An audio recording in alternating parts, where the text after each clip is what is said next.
For an onlooker, it's a confusing picture. Let's talk to someone who's very much involved in it then, as the Democrats and Republicans battle it out for those swing states and swing voters. They'll talk to Rocky Anderson. He's the presidential candidate for the Justice Party there, one of the independents. We'll talk to him about last night's debate of the failings of the two-party system, and we say good morning to him. Morning, sir. Thanks for being with us. Now, you are, as I say, a presidential candidate for neither of the two main parties. We'll give you 30 seconds to tell us why you decided to enter the race for the White House and what changes you can bring to the country before we talk about last night's debates.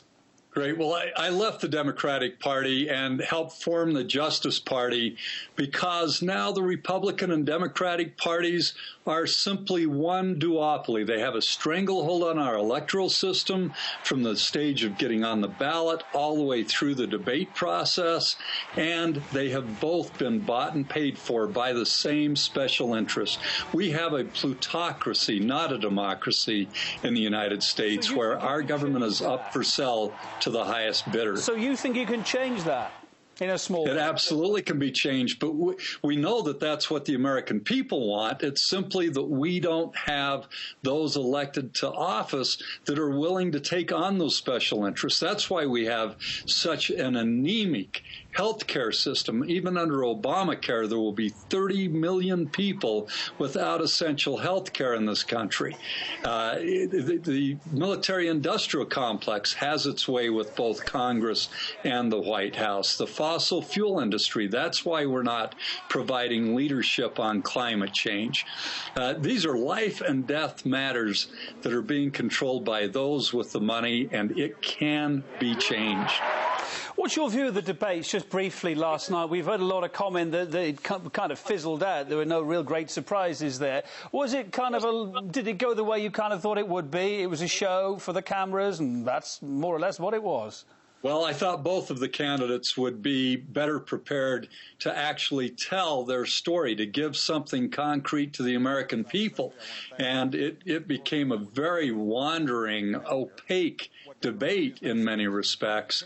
But the one thing that's really clear is Romney would bring us along the same path that led to the economic disaster in 2008, with huge tax cuts for the wealthy, enormous deficits, low employment rates, and President Obama has a pathetic record. He's the only president that has presided over 3 years of unemployment of over 8%.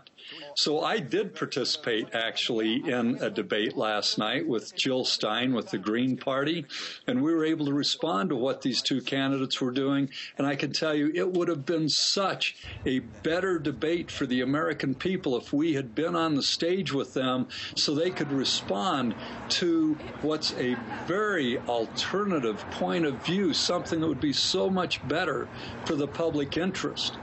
Do you think the show's going to be any better with the next debate next week?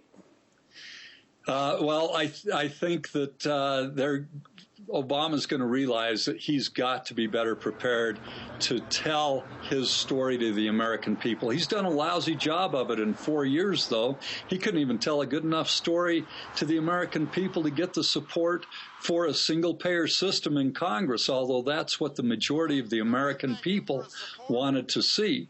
So I hope that it's more educational for the American people, but you'll never see what we really need without alternative parties being on the stage, represented there.